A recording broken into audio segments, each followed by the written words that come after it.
Micro fiction کندن، تحریر ناصر خان ناصر، آواز نادر Khan Sergio. بیگم اور بچے سیزن کے لیے نتھیا گلی روانہ ہوئے۔ پلان کے مطابق مجھے بھی 2 دن کے بعد انہیں جا ملنا تھا، مگر منسٹر صاحب کے دورے کی بنا پر سب سرکاری نوکریوں والوں کی چھٹیاں منسوخ کر دی گئیں، تو مجھے بھی رکنا پڑا۔ پہلی بار بیگم کی بے حد کمی محسوس ہوئی۔ سارا گھر گندا لگنے لگا۔ 3 دن ہوٹلوں کے باسی تپاسی بد ذائقہ کھانے کھائے تو معدہ اور بجٹ دونوں چھین بول گئے۔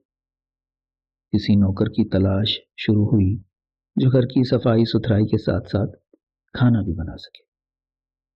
ایک دوست کی بیگم نے ترس کھا کر کندن کی دادی کو بھیجا۔ یہ کندن ہے؟ یہ تو بہت چھوٹی سی ہے۔ میں نے چھوٹی سی معصوم سی بچی کی طرف اشارہ کیا۔ یہ کیا کھانا بنائے گی؟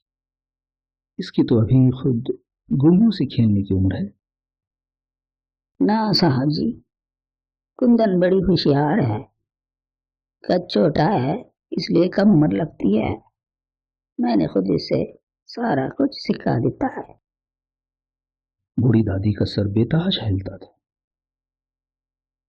کچھ ان کی آہوازاری، کچھ اپنی مجبوری، اور پھر دونوں کے غربت کے مارے سوکھے بدن دیکھ کر میں نے نیم رضامندی سے سر ہلا دیا۔ کندن باورچی خانے کی طرف بڑھ گئی اور دادی نوٹ گنتی ہوئی اپنے گھر لوٹ گئی۔ دفتر سے واپسی پر گھر واقعی چمکتا ہوا ملا۔ اتنی سی چھنگلی برابر بچی اور اتنی سگھڑ، کھانا بھی برا نہیں تھا۔ دانت صاف کرنے کے بعد میں نے اسے بتایا کہ وہ اب گھر واپس جا سکتی ہے۔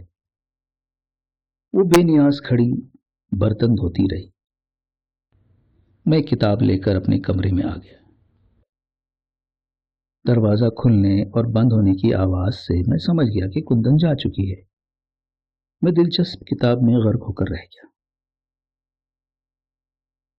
کچھ دیر بعد آہٹ سن کر سر کتاب سے اٹھایا تو وہ کندن تھی۔ کندن، تم گھر نہیں گئی؟ وہ میرے قدموں کی طرف بڑھی۔ صاحب جی، میں آپ کے پیر دباؤں گی۔ وہ ڈری ڈری آواز میں بولی۔ دادی نے مجھے سب کچھ سمجھا دیا ہے۔ دادی کہتی تھی نوکری پکی کروا کر ہی گھر لوٹنا۔